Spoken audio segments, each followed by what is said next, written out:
On November 14th, 1887, with the morning air at 19 degrees above zero and a skin of new ice feathering the edges of the Wind River, Wade Murray rode into Coldwater, Wyoming territory, behind a bay mule that breathed steam in patient bursts and carried nearly all that remained of his household. Coldwater held 312 souls that season, a railroad hamlet of boardwalks, coal smoke and raw-cut lumber crouched below a long bluff where winter wind gathered force before it struck the street. Freight wagons stood rimed white beside the depot platform, and the telegraph wire sang a thin iron note over roofs already crusted with frost. Men at the hitch rail looked first at the mule, then at Wade's two steel traps, then at the cedar chest lashed tight beneath a canvas cover, and they gave him the same measured frontier glance reserved for strangers who had arrived late in the year, with too little company and too much purpose. He was 36, tall in the shoulders and narrowed by recent grief, with hands marked by trap springs, knife work, and rope burn, and with the expression of a man who did not mistake weather for scenery.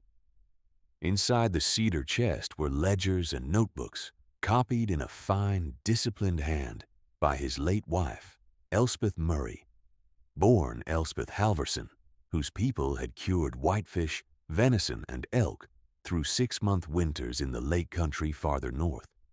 Her grandfather had taught her mother had taught her, and she had taught Wade by lantern light over 8 years of marriage, not through stories but through Wade's salt, measured draft, and the patient law that spoiled meat kills faster than hunger.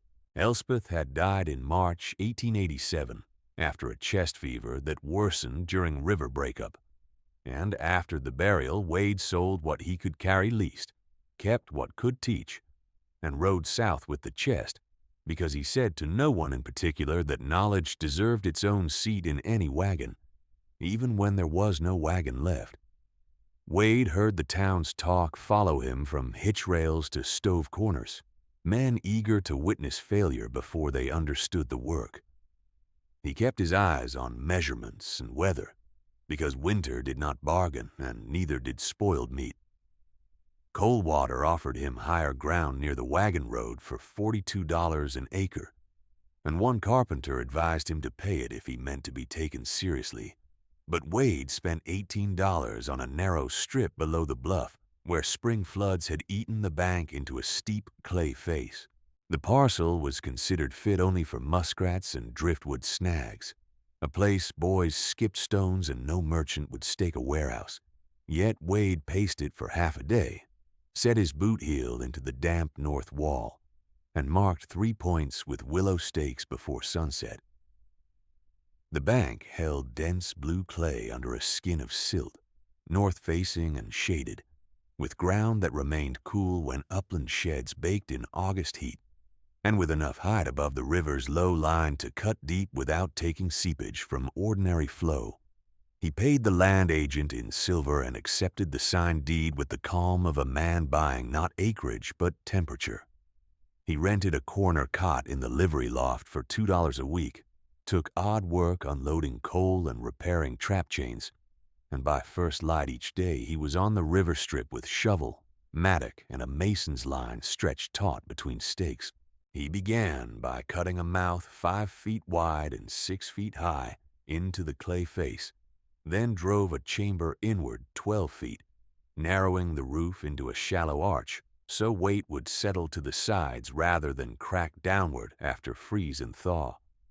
He packed the floor with 4 inches of gravel hauled by sack from a dry bar upstream, then laid flat stone over it in tight courses, filling seams with clay and sifted ash to block burrowing pests and stray draft. At 6 feet in, he cut 2 side niches for brine crocks. At 10 feet, he sank cedar posts from salvaged telegraph ties, charred at the base and set on stone pads to keep rot from creeping upward. Every measure went into a notebook page copied from Elspeth's originals with date, air temperature at dawn, and depth gained by dusk. The town watched because frontier towns always watched new labor that did not match known labor, and because Wade worked as if the calendar had already turned severe.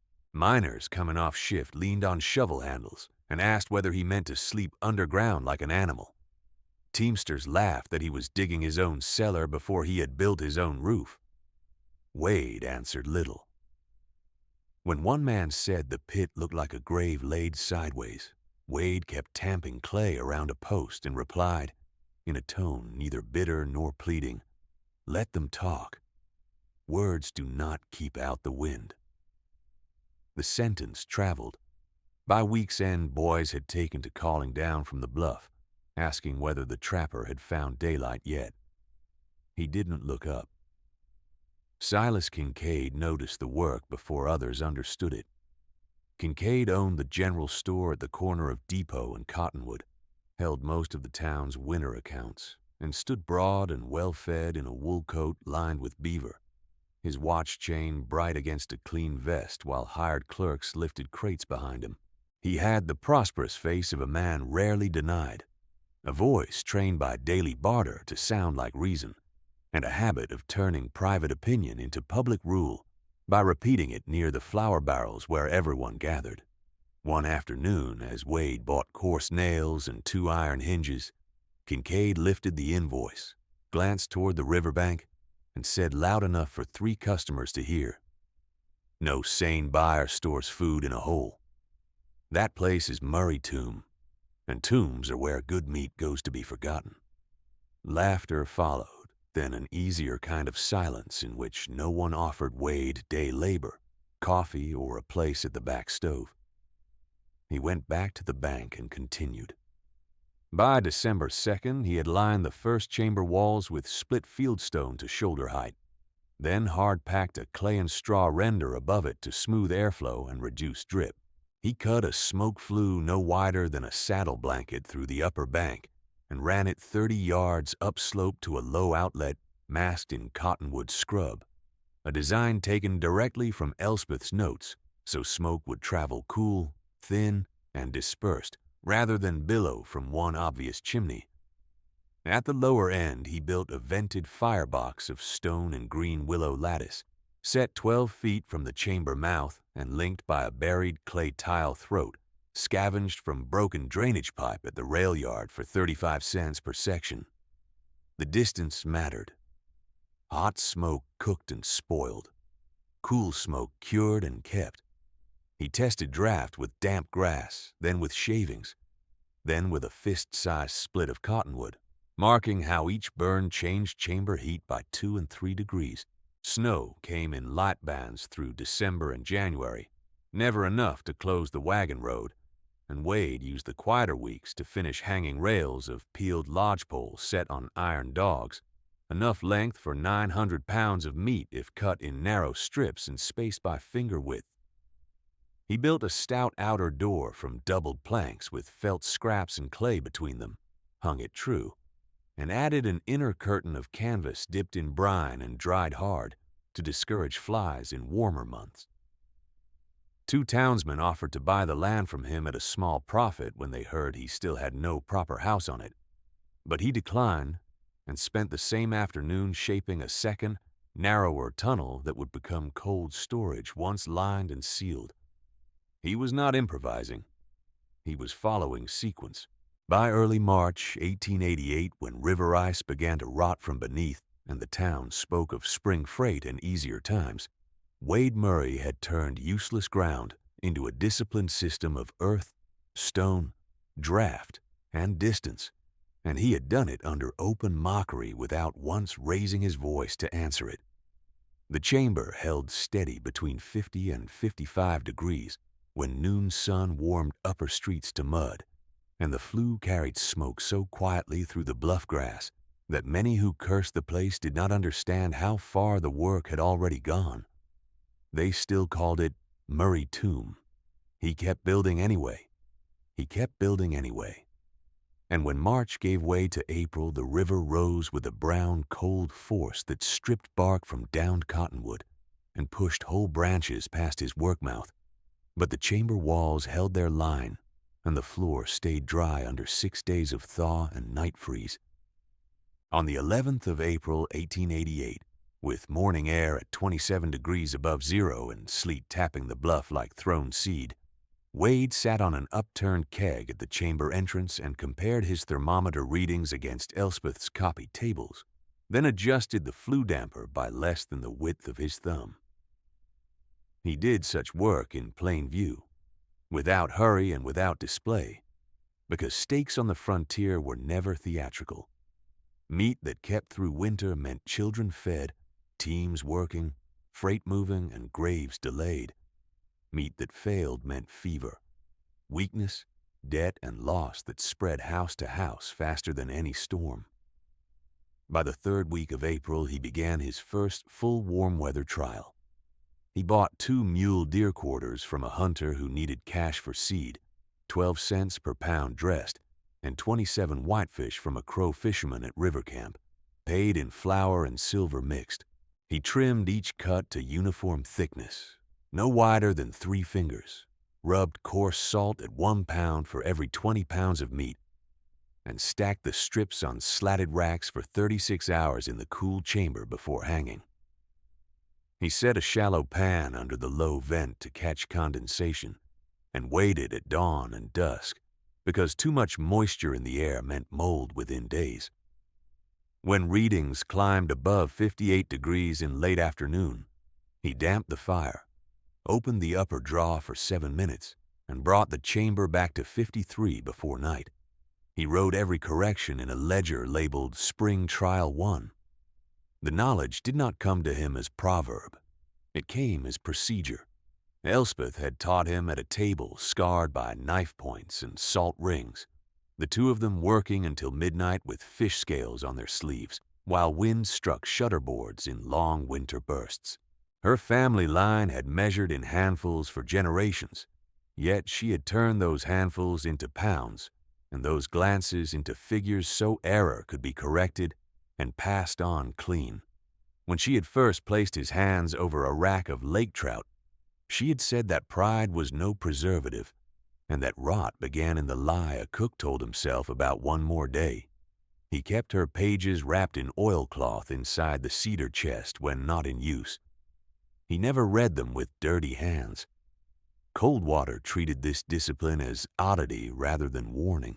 Men who trusted chance at cards and weather in business saw no virtue in records pinned by date and degree.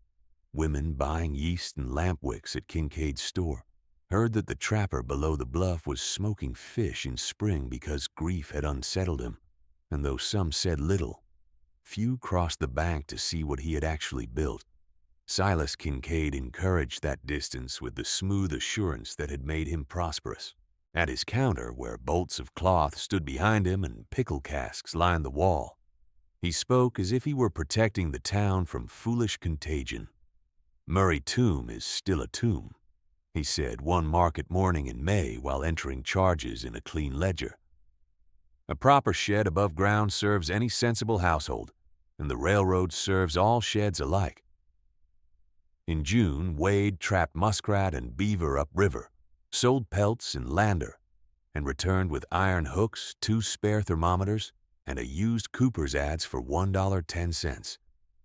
He spent the hottest days thickening the outer bank wall with a mix of clay, sand, and chopped straw, stomped under canvas until it bound hard, then added a second baffle in the smoke throat built from flat stone set at opposing angles, a change that dropped chamber spikes by 4 degrees during heavy burn.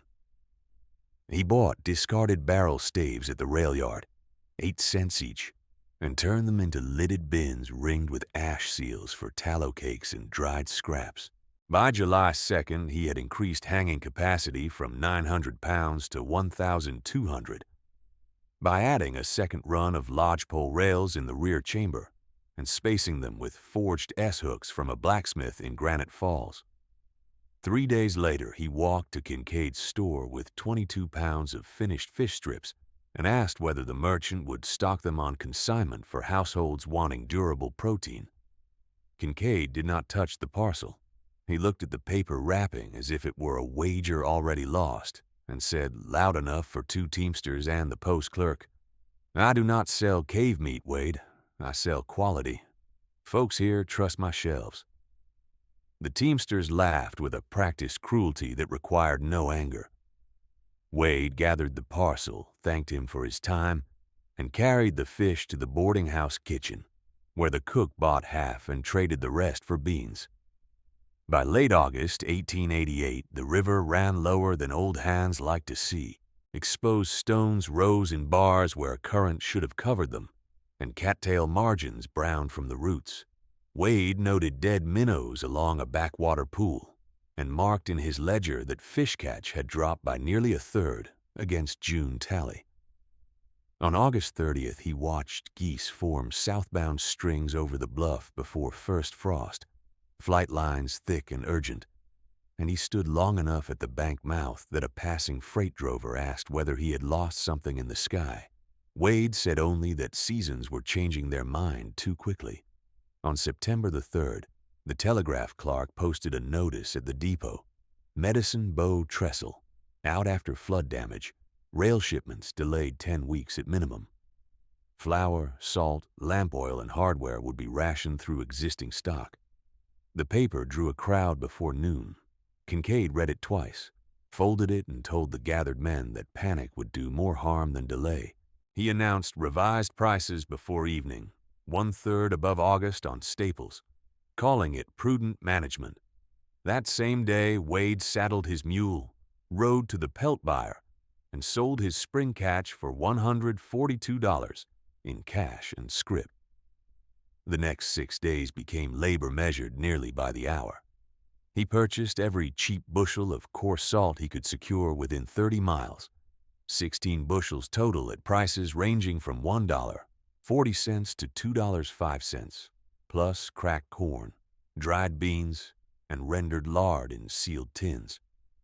He bought broken barrel hoops, spare burlap, and 2 iron grates from a shuttered cook tent near a failed claim. He hired one drifter for 3 days at $1.25 per day to help carry stone, then finished the deeper cuts alone when the man left for better wages on a survey crew. He extended the second chamber inward 7 feet, lowered the floor by 10 inches for cooler air sink, and built a brine pit lined with pitch-coated planks, 4 feet long, 3 feet wide, and 2.5 feet deep, with a cedar grate raised above sediment lines so heavy cure could be reused in rotation.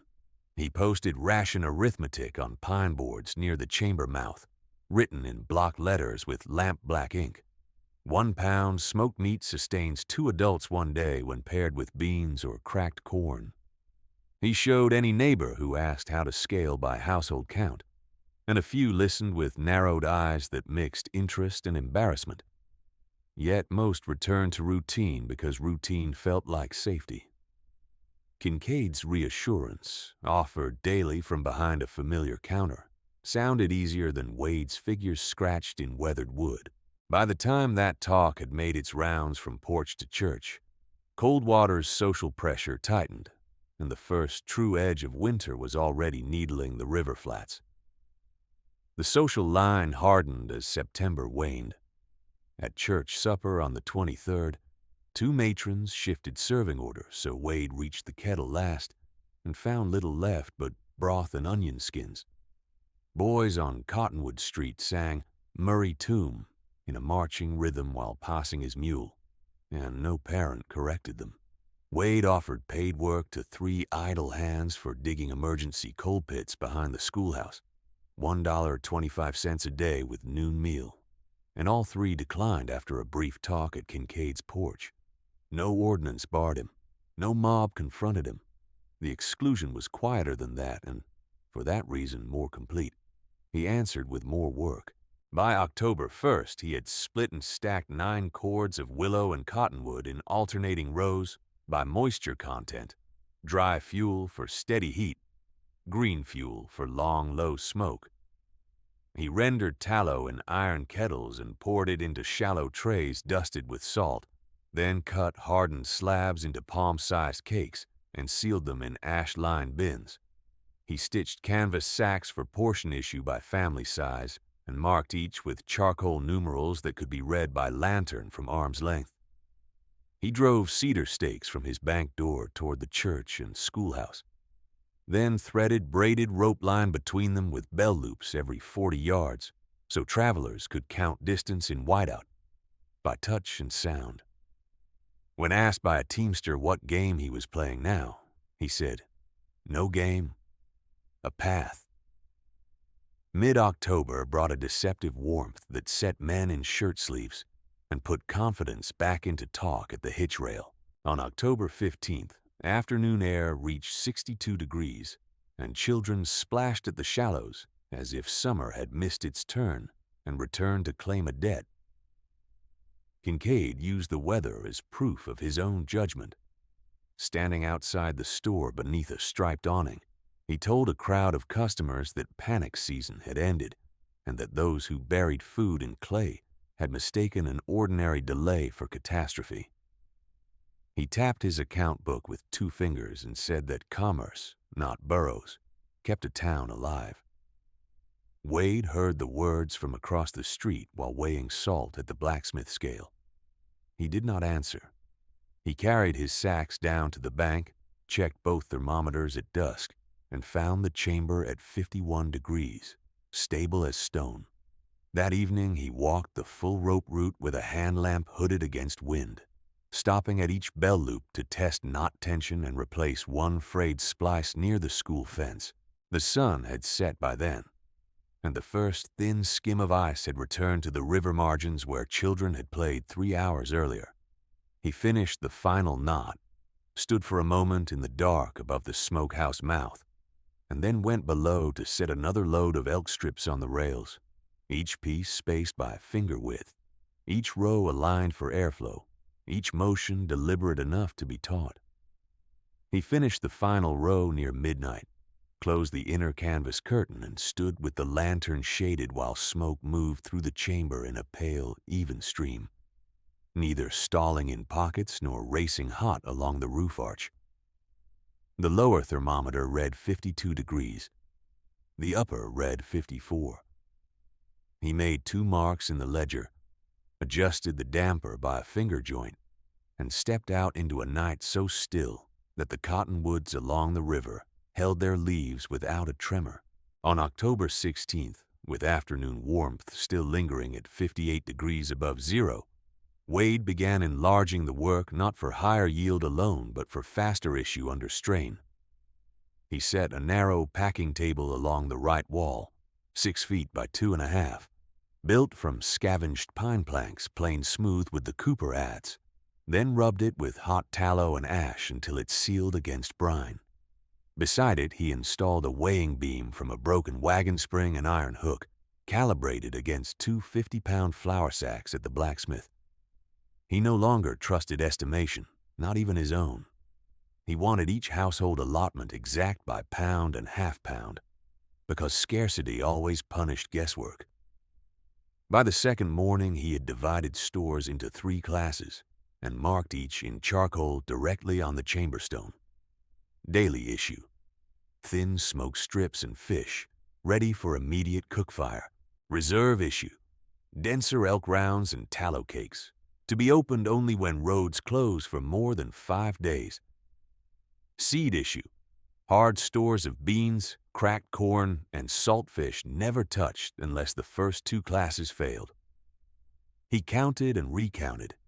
In all, the smokehouse held 1,200 pounds on hanging rails by his ledger on 18th of October, plus 46 pounds packed separately in floor bins in the brine pit, not including scraps reserved for broth kettles. At 1 pound, sustaining 2 adults a day when paired with grain, his estimate remained severe but workable. If every family accepted reduced portions and no spoilage entered the line, the stores could stretch across a town, emergency measured in weeks rather than days. He also changed the fire discipline. Through summer, he had favored long cottonwood burns with willow fed at intervals, but as air dried and draft sharpened, he shifted to shorter stage burns and added a damp sandpan at the throat to flatten heat spikes. He drilled 3 test cycles over 40 hours, logging temperature every 2 hours through night and dawn. On the second cycle, he discovered that green wood bought steadier smoke if split 1 day earlier. and stacked under canvas near the bank wall rather than fed fresh from pile. The difference was 3 degrees at the chamber ceiling and cleaner color on the finished meat. He wrote the correction in the margin of Elspeth's copy table and underlined it twice. On October 19th, he carried a handwritten notice to the church stoop and another to the schoolhouse gate. Any household could send one adult after dusk for instruction in emergency curing, smoke draft control, and ration math. No fee. Salt at cost if they brought their own barrels. He waited by the bank that evening with 3 spare knives laid out, 2 bushel baskets cleaned, and a kettle of coffee set near the firebox for whoever came down from town. A ranch widow named Mara Lind arrived first and stayed an hour, taking notes on cut thickness and brine reuse. After her came one rail hand who asked 2 questions and left before dark. No one else appeared. The next evening, 3 boys came only to shout the old name from the bluff lip and run before Wade looked up. On the 3rd evening, no one came at all. He doused the kettle, stored the cups, and set another load of fish on the rear rail. Mockery and cold water had matured from laughter into policy by then, although no councilman wrote it as policy, and no preacher announced it from the pulpit. Silas Kincaid remained the hinge.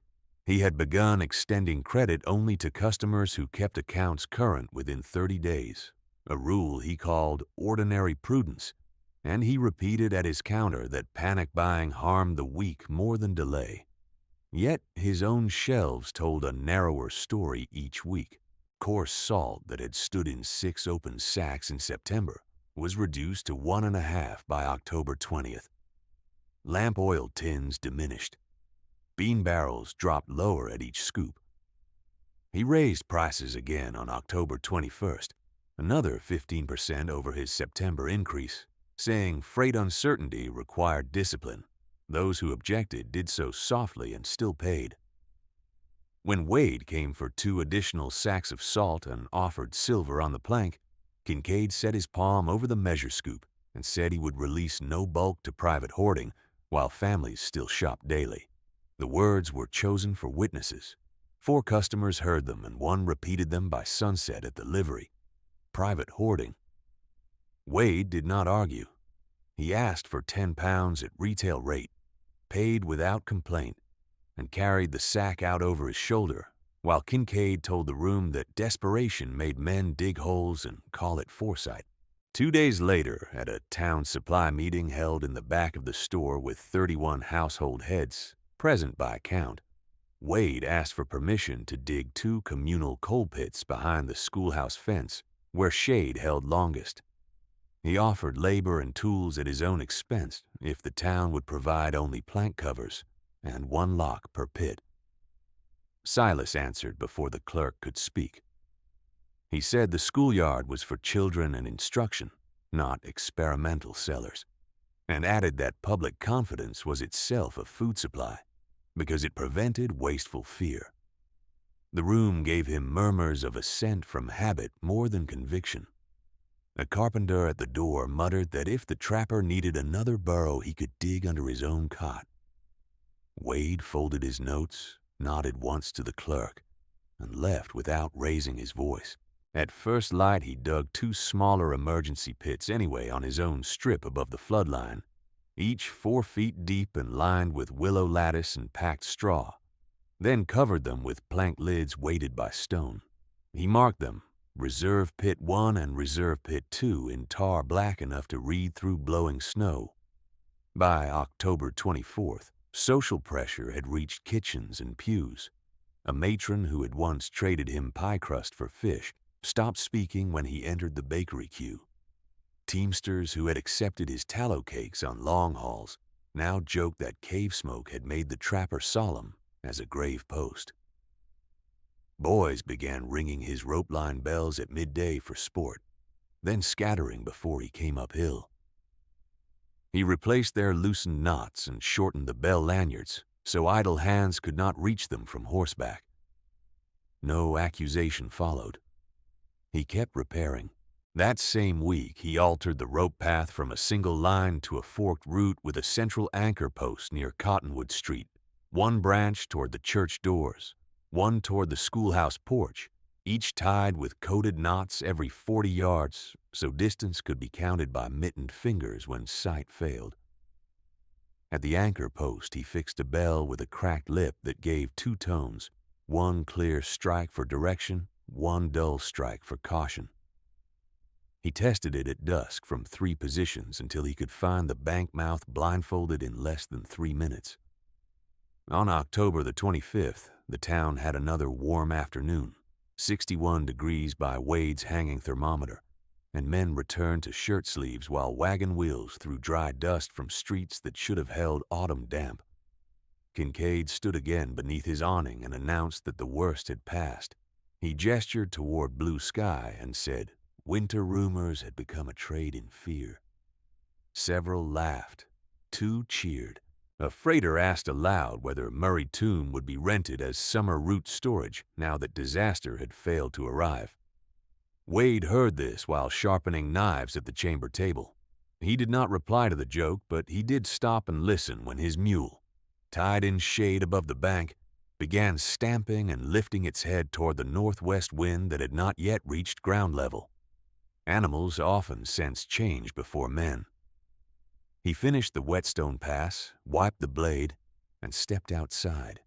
The sky remained clear, but a high pale veil had begun to spread from the far ridge like milled flour, cast thin across blue.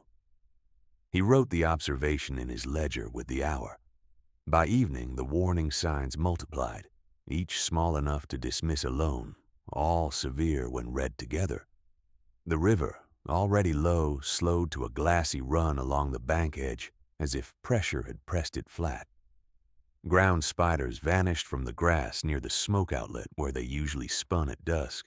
Crows that had fed along the rail dump moved inland and settled in tight, noisy lines on fence posts facing south. A ring formed around the moon after dark, broad and white, with a second broken arc above it before midnight. Wade checked both thermometers in the chamber and found them steady, then checked the outdoor gauge nailed to his post. The mercury had dropped 11 degrees in 4 hours without wind.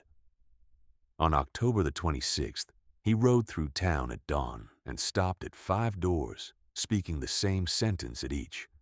Bring in fuel, fill water barrels, move bedding away from outer walls, and tie a line from your door to your nearest neighbor if you do nothing else. Some thanked him politely and promised to look at it after chores. Others said the weather office in Lander had sent no alarm, and therefore no alarm existed. At the blacksmith yard, one man laughed and asked whether Geese had sent Wade a telegram this time. Wade answered that Geese had left on time for Geese, and that men had better do the same for men.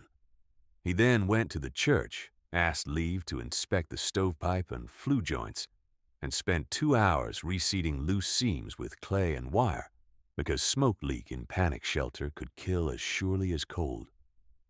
The pastor watched from the aisle and said little beyond a quiet, "Thank you." At the schoolhouse, he split kindling and stacked it under the porch, where snow could not wet it from above. He left 6 bundles, each enough for a morning fire. No one asked him to. No one stopped him either. By late afternoon on the 26th, wind arrived in uneven pulses from the north, then died to nothing so complete that chimney smoke rose straight as poles. This false calm lasted through most of the 27th. Children played marbles in shirt sleeves again. Teamsters postponed securing wagons. Kincaid reopened 2 flour sacks he had planned to hold back and sold them at the new price, citing continued fair weather as proof of responsible management. He sent a clerk to nail a fresh sign by the counter, "Supplies stable." Wade spent that same day in deliberate sequence. He moved half the elk strips from front rails to rear reserve, sealed 2 brine crocks with waxed cloth, and packed 12 emergency satchels with equal portions of smoked meat, tallow, and beans. each tied with red cord for quick counting in low light. He set spare mittens and scarves in a chest by the smokehouse door, staged 2 shovels and 1 hand sledge under the awning, and checked every rope knot from bank to church after sunset. The chamber held at 50 degrees, even as outside air slid downward with quiet speed. At 9:00 that night, the first hard gust struck from the northwest and carried grit that stung like sleet, though no snow had begun.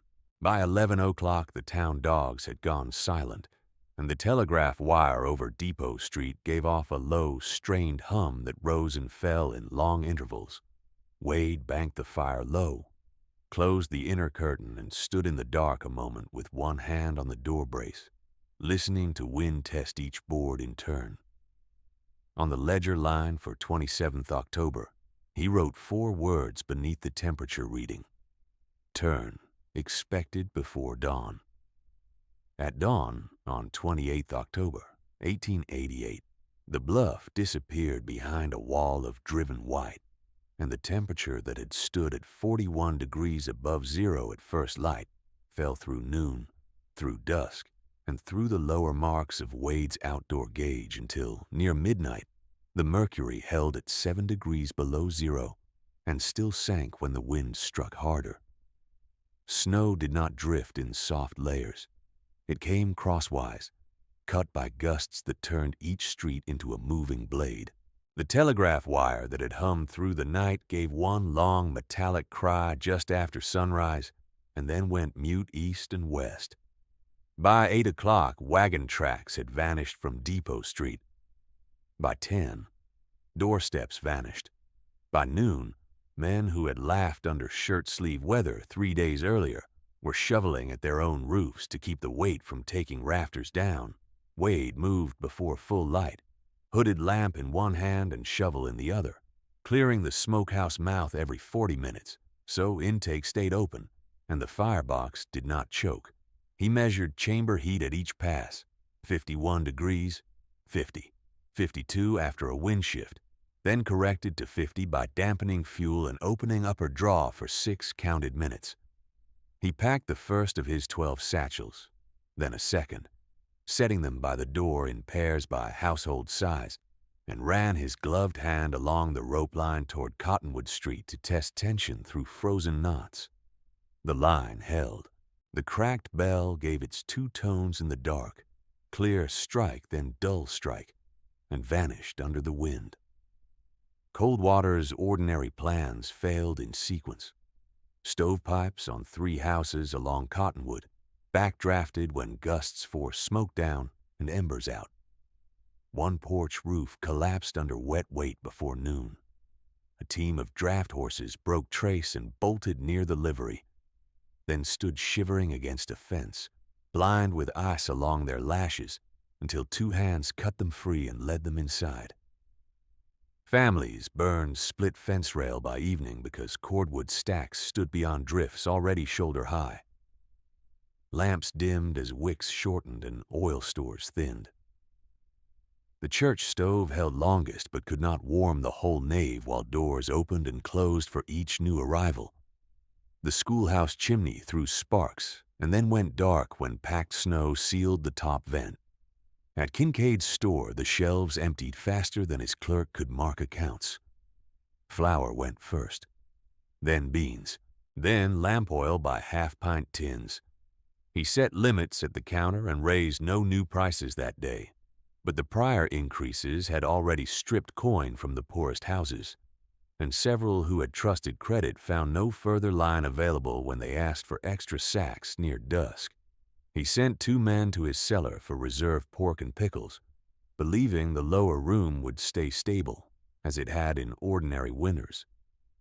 They came back with 1 cask staved open by ice pressure, and 2 more split along seams, brine frozen hard, meat gone soft at the edges where thaw and refreeze had worked through the salt.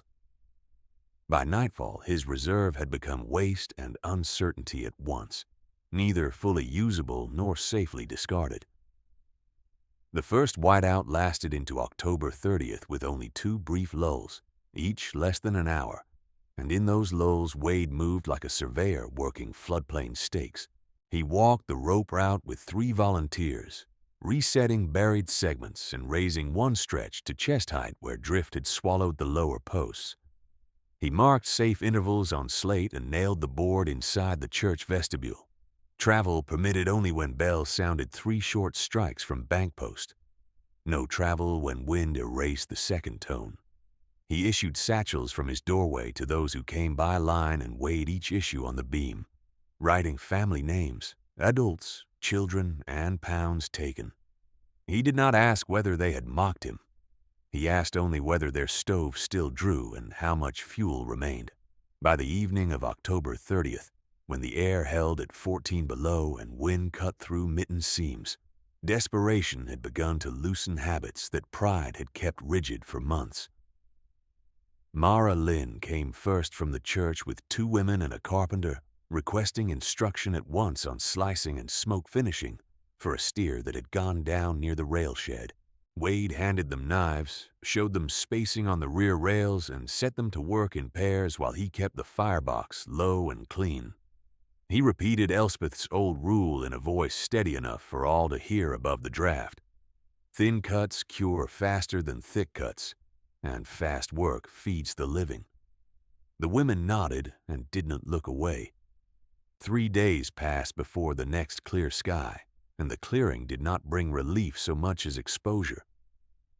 Drifts stood as high as wagon beds along Depot Street. Windows were tunnel mouths. The river ran beneath a lid of broken ice and hard snow, with only narrow dark seams showing current at bends.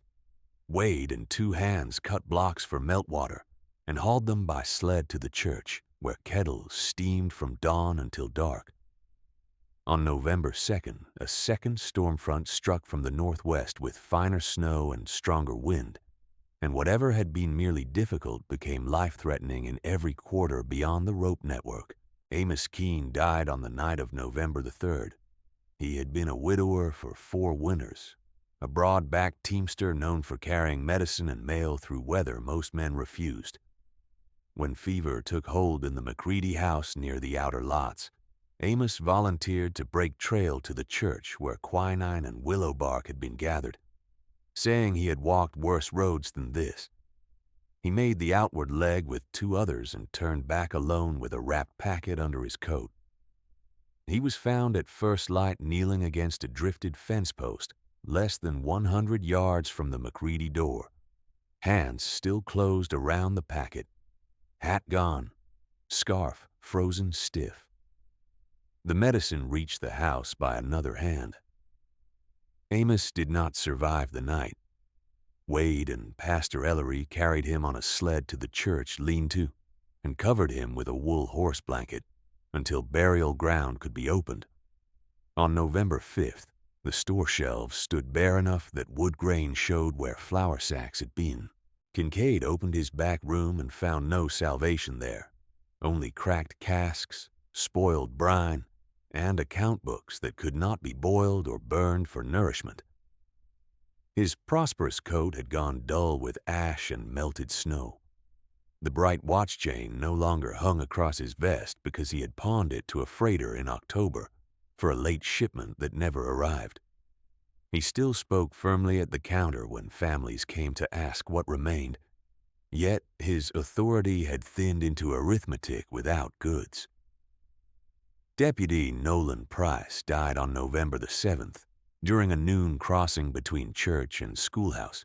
He had tied himself to the rope line with a doubled hitch and carried a lantern inside a tin shield, though daylight still stood gray over town. Halfway along the open stretch near the anchor post, a gust snapped the lantern from his hand and flung it into drift. He paused to recover direction, lost contact with the line for a brief interval, and stepped 3 paces wrong into a hollow where wind had carved down to fence wire. By the time Wade and 2 others reached him on bell signal, Nolan was conscious but unable to stand. They brought him inside and warmed him by stages as Elspeth's notes prescribed for deep cold shock. Wool first, then water, then broth. He gripped Wade's sleeve once and asked whether the line had held for the rest. Wade said it had.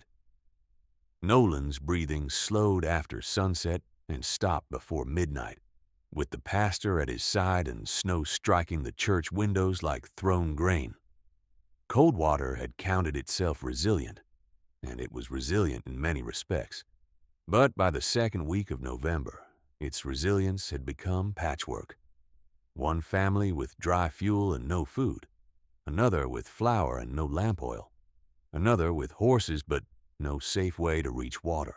The church held 47 souls by night on the worst days, and the schoolhouse held 32 more when the stove could be kept lit. Bedding lay shoulder to shoulder. Kettles ran on broth thinned with corn and tallow. Wade's smokehouse remained the only place where temperature held steady enough to prevent rot, and the only place where new salvage could be processed without ruin. Each trip from field or shed to chamber was measured against exposure time and wind cycle. Meat arrived frozen hard and then passed through brine, smoke, and cooling in ordered turns. Disorder wasted calories. Order preserved them. On November 8th, with wind briefly reduced and air at 3 below, a small delegation came down the bank line to Wade's door. Pastor Ellery in a borrowed buffalo coat, Mara Lynn carrying a ledger slate, and behind them Silas Kincaid without hat brim, hair rimed white, account books wrapped under his arm in oilcloth as if they were still instruments of command. They waited while Wade finished weighing a family allotment for the Brenners, then stepped inside the outer chamber where the firebox warmth could be felt but not squandered. The pastor spoke first and plainly. Church stores would not stretch another 5 days at current issue. Schoolhouse stores were already below 2 days. Several households had hidden what remained out of fear, and then discovered too late that hidden food in unheated sheds had spoiled or frozen beyond use. Mara added numbers from her slate without ornament: adults, children, fuel estimates, available hands for hauling. Silas then placed his account books on the table and said that families who had trusted his assurances now stood in line before empty shelves. He asked Wade for smoked meat on credit under store seal so he could distribute by household and settle balances after rail service resumed. Wade looked at the books, then at Silas, then at the pastor's slate. He did not touch the books. He moved them aside to clear the table and set down his own ledger in their place. "No credit," he said, his voice level and carrying to the doorway where 2 volunteers waited. "No debt. Rations by account of souls and labor capacity. Weighing done here. Distribution at church and schoolhouse under witness. Anyone strong enough to carry takes a hauling turn. Anyone too weak to carry tends fire or melts snow. We keep record in one book until roads open." Silas opened his mouth to answer, then closed it and nodded once. The pastor agreed at once. Mara took up chalk and began copying Wade's headings to her slate. Wade assigned first tasks without pause. Kincaid and 2 teamsters would split fuel from broken corral rails under the lee side of the church. Mara would organize kettles and portion lines so no household doubled issue. The pastor would post travel windows and bell codes at both shelters. Wade would run smokehouse intake, salvage crews, and central ledger. He then opened the inner door, and smoke rolled through in a thin blue sheet that smelled of cottonwood and clean fat. Not abundance, but endurance. He handed Silas a pair of gloves from the chest by the wall and pointed toward the stacked satchels. "Carry these first," he said.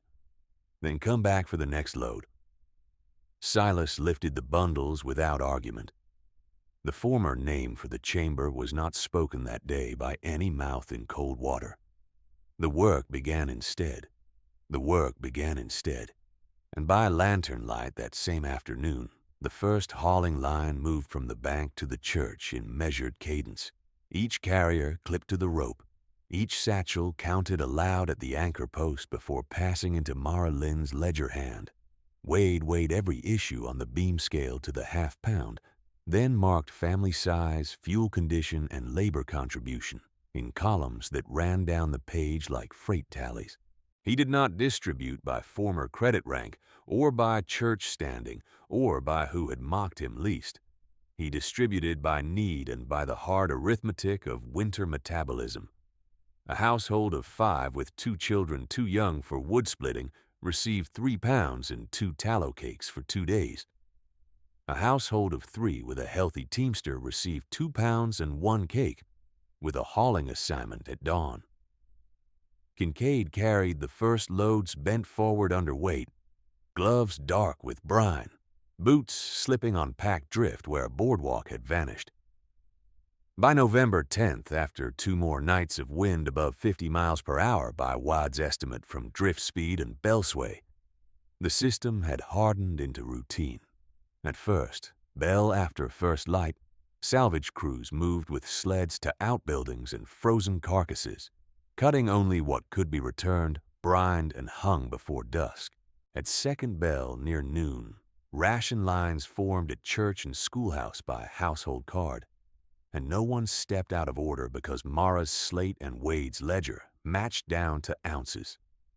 At third bell before dark, all travel ceased except medical runs, and those runs moved with 2 carriers and 1 line watcher at minimum.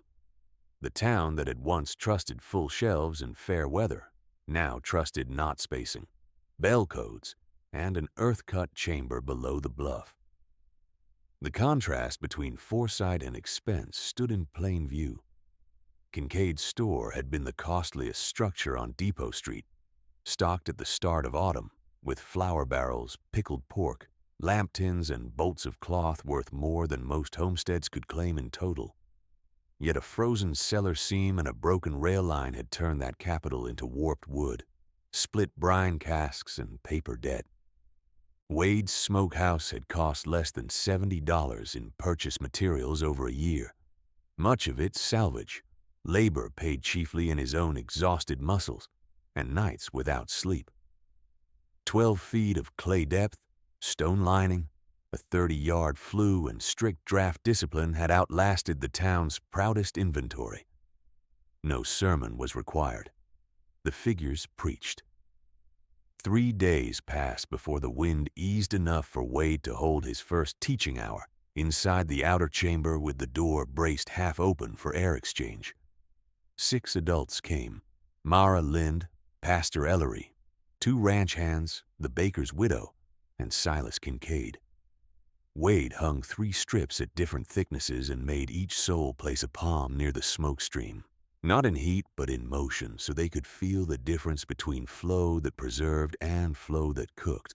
He showed how to read chamber walls for condensation, where to scrape mold before it spread, how to reuse brine only after skimming fat and reheating to a low boil. He gave numbers with no flourish: salt at 1 pound per 20 pounds of trimmed meat for first cure. Rest interval 36 hours in chamber cool. Smoke finished 2 to 4 days by cut width, never by guess. Kincaid took notes in the margin of an old account page, his handwriting smaller than it had been at his counter. On November the 16th, the sky opened clean for the first full day since the first strike, and the thermometer reached 19 degrees above zero at noon. Coldwater counted 309 souls. The burials were held on a wind-scoured knoll west of town, where drift had thinned over hard ground. Ruthie Bell's small box rested between those of Amos Keene and Deputy Nolan Price, each name burned into pine boards by the blacksmith's iron, each family flanked by neighbors who had shared kettles, line duty, and night watches. Wade stood with hat in hand and said nothing during prayer. After the pastor closed, he stepped forward and placed 1 smoked fish strip wrapped in cloth atop Amos's lid, because the man had died carrying medicine for another house, and labor for others had been his trade until the end. No one moved for several moments after that. When roads remained uncertain through late November, the town entered a quieter phase of reckoning, one conversation at a time. It didn't come as a single dramatic meeting with raised voices and instant absolution. It came at Wade's work table while he trimmed fat, at the church stoop while he checked rope fray, beside water kettles while he measured grain. Men who had mocked the rope bells came to ask for knot lessons and left with raw fingers and lowered eyes. Women who had once turned him away at supper brought cracked jars and asked how to reseal tallow against moisture. Some apologized plainly. Others did not find the words and instead arrived before dawn to split willow, haul ice blocks, and scrub brine crocks clean. Wade accepted both forms because both fed the same correction. The most public admission came at the winter supply meeting on December 2nd in the church nave, with 117 household representatives counted by Mara at the door and frost feathering the inside of window glass. Kincaid stood near the stove where he had once spoken from strength and now spoke from depletion. His coat hung loose at the shoulders. His cheeks had hollowed. He held no ledger in his hands. "I called the Smokehouse Murray Tomb," he said, voice carrying along the benches. "I said no sane buyer stored food underground. I raised prices while danger gathered because I believed scarcity was a market problem to be managed by account.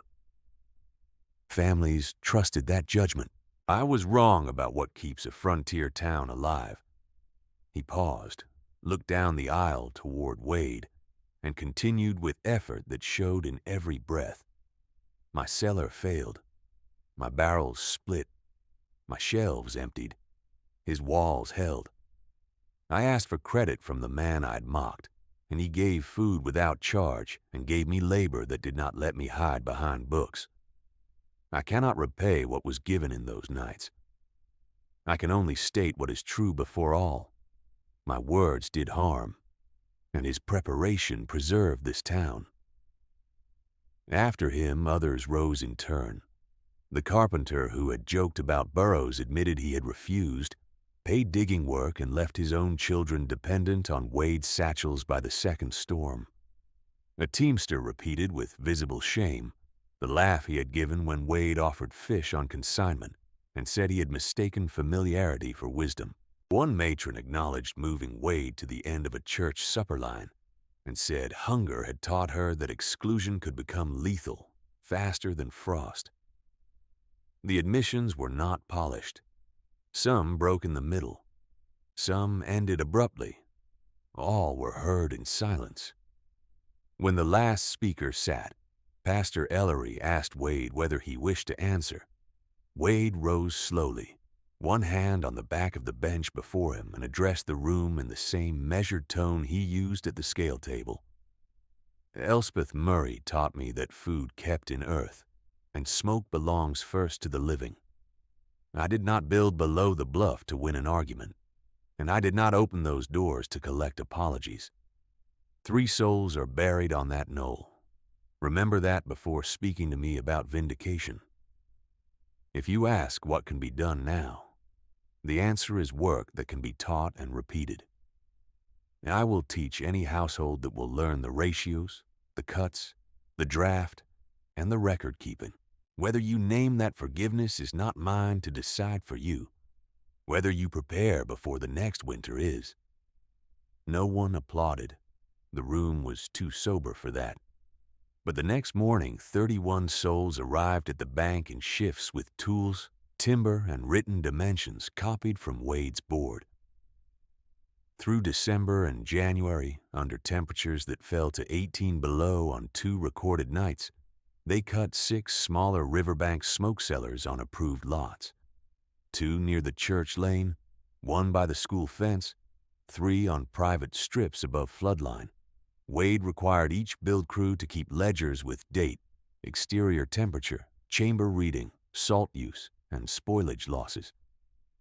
He rejected 2 walls that had been rushed without proper stone shoulder and made the crews rebuild them before any meat was hung. Pride gave way to standards. By the second week of February 1889, Coldwater had adopted written ration protocols at town meeting.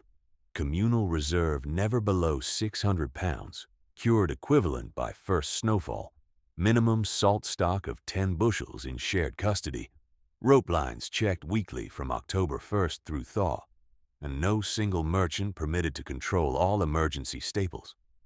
Kincaid signed the ordinance first and pledged 12% of annual store profit into a rotating winter reserve fund, published each quarter on a board outside his door. He also dropped his autumn staple margins below prior years and posted raw freight costs beside selling price so households could see the difference in plain figures. Years moved. The rail line was repaired, failed again in lesser storms, and repaired again. Children who had sung Murray Tomb grew into parents who taught not counting by mitten touch before first frost.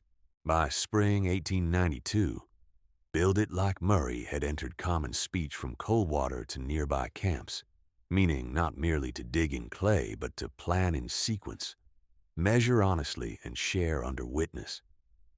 Mara Lynn became keeper of the communal ledger and trained 2 apprentices each season, so records would not depend on one hand.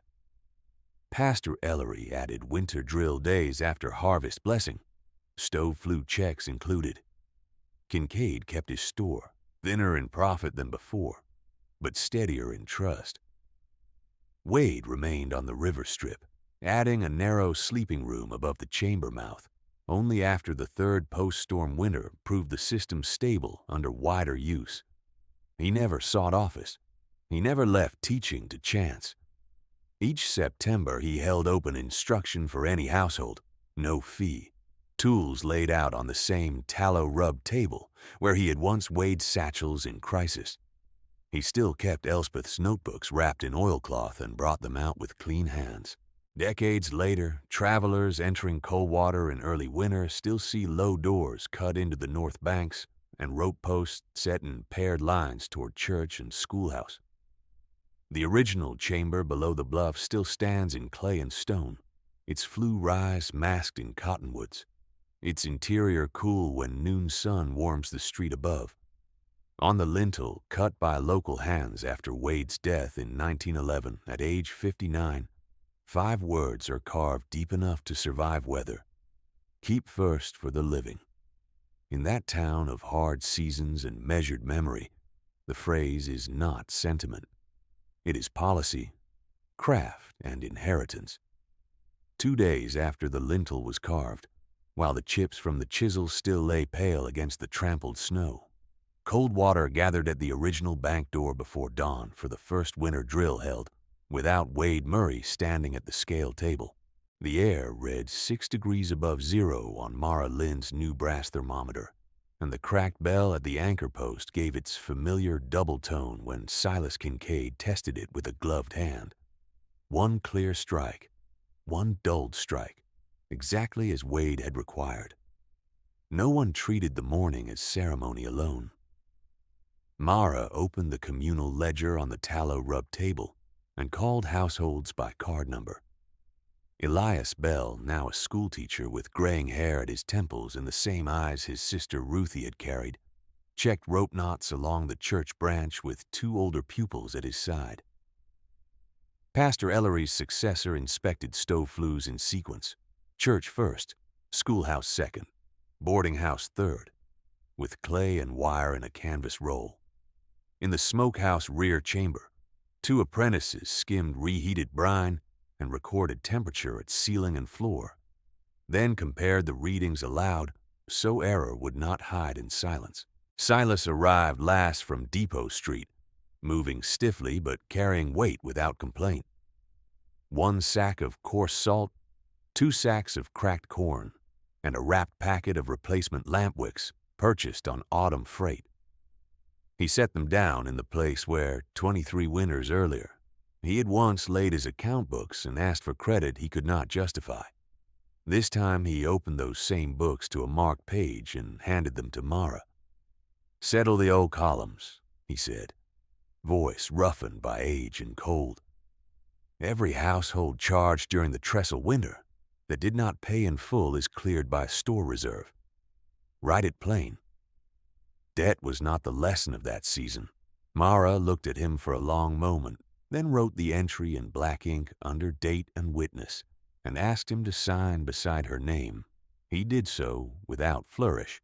When Elias passed the table, he paused and set his mittened fingers on the margin where the old rates had been copied from 1888. "My mother told me how he raised them," Elias said, not accusatory, not gentle either, simply exact. "She also told me who carried satchels in the storm dark after that. Both are true." Silas inclined his head and answered, "Both must remain true, or we will forget what correction cost." As light broadened over the bluff, the drill shifted to instruction, exactly as Wade had structured it. One station covered cut width and hanging distance. One covered ration math by souls and labor. One covered travel windows by wind and bell. At the table nearest the chamber mouth lay the cedar chest, hinges burnished by years of careful hands. Mara opened it with a key Wade had tied to red cord, lifted out Elspeth's notebooks in their oilcloth wraps, and placed them one by one where apprentices could read but not remove them. Each page now bore 3 generations of notation: Elspeth's disciplined hand, Wade's compact corrections in darker ink, then Mara's seasonal addenda in the margin. No one touched the pages with wet gloves. No one wrote without stating date, air temperature, and chamber temperature first. By noon, the drill became work in earnest.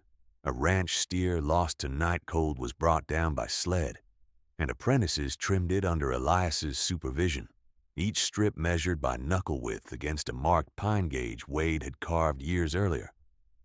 At the firebox, fuel stacks were sorted exactly as the old labels required: dry willow for correction burns, green cottonwood for long smoke, mixed feed forbidden except by lead instruction. Silas took position at the weighing beam and called numbers while Mara entered them. He no longer owned the scale by status. He served it by rule. At second bell, a traveler from the east arrived with post wrapped in oilskin, his horse crusted white from forge spray and wind. The packet contained a rail bulletin from Medicine Bow District: trestle repairs completed after autumn washout, freight normal by a week's end. The message drew no cheer, only a brief nod from Mara before she pinned it beside prior notices in the church vestibule, where telegraph reports had been kept for record, since Wade insisted that warning and outcome belong on the same wall. She wrote beneath the bulletin in careful script, "Rail restored. Communal reserve remains unchanged. Dependence is never singular." That evening, after ration issue and line check, the town met in the church nave for the annual reading of names. The benches filled quietly, hats in laps, children still from long instruction. Mara read first the 3 deaths from the trestle winter, as required each year before any budget motion was heard. Ruthie Bell, who gave her blanket to her infant brother. Amos Keene, who carried medicine through drift and did not return. Deputy Nolan Price, who lost the line in a noon gust and asked whether it still held for others. Elias stood when his sister's name was spoken and remained standing until all 3 names were complete. No one hurried the silence that followed. Then came the reckoning custom Wade himself had shaped in his final decade: neither courtroom nor ritual apology, but factual account under witness. Any soul could rise and state one winter error and one winter correction for the year just past. A young ranch hand admitted he had delayed sealing his family's lamp oil chest because weather looked mild in October. An older widow answered that she had shown him how to pack ash around the tin and tie the lid. A mother confessed she had skipped one weekly rope check after a market day ran late. Elias said he had found the frayed section and replaced it before nightfall, then asked her to walk the full line with him next morning. Shame was not theatrical. Responsibility was specific. When the floor quieted, Silas rose once more. slower than in former years, and turned toward the rear bench where Wade used to sit during these meetings with his hat brim low and his ledger closed. "There was a day I called this place Murray Tomb and thought the name settled the matter," he said. "I believed reputation could outrank preparation. I believed commerce alone could carry winter. I stand old enough to report the result. Reputation froze, commerce split at the seams, and we live because one widowed trapper measured more than he argued. I do not ask release from that history. I ask that each child here learn it complete." He sat, and this time no one looked away from him. Near the close, Mara invited Elias to read from the new training ordinance drafted after Wade's death. He read every clause in full. Minimum reserve by first snowfall, shared custody of salt keys, posted freight costs at the store, weekly flu inspection logs, apprenticeship slots reserved for households regardless of account standing, and mandatory duplicate ledgers stored separately in fireproof tins. He then opened the cedar chest again and removed 2 items long kept but rarely displayed. Wade's first pair of steel traps, jaws cleaned and wired shut, and the stub of red cord from the original satchel key. "Tools become relics only when practice dies," Elias said. "These remain instruction." In the years that followed, Coldwater did not become a town without conflict, error, or hard weather. It became instead a town that corrected earlier and together. When a drought struck in 1916, the smoke sellers handled lean game and fish trimmings without spoilage. When rail crews threatened a strike over wages in 1919 and freight schedules shook, reserve bins stayed above ordinance minimum because autumn audits were public and exact. Children learned to read cloud halo, bird movement, and sudden river drop as signals for preparation rather than gossip. Merchants posted margins by habit. Pastors inspected flues before preaching harvest thanks. School lessons included knot coding beside arithmetic. The original chamber still stood below the bluff, cool in summer and steady in winter, with stone shoulders darkened by decades of clean smoke. Travelers sometimes asked whether the carved words on the lintel were a prayer. Coldwater answered with practice rather than argument. At first frost, bells were tested. At second frost, satchels were packed. At first sustained north wind, households reported fuel and lamp levels to Mara's successors, who still used the same column headings Wade drew in 1888. The town did not keep the phrase "keep" first for the living as ornament. It kept it as method. On certain mornings when snow moved crosswise, and the cracked bell gave clear tone then dull tone through the white old souls in Coldwater, said the sound was the nearest thing to Wade Murray's voice they still had. Then they clipped to the line, took their assigned loads, and walked.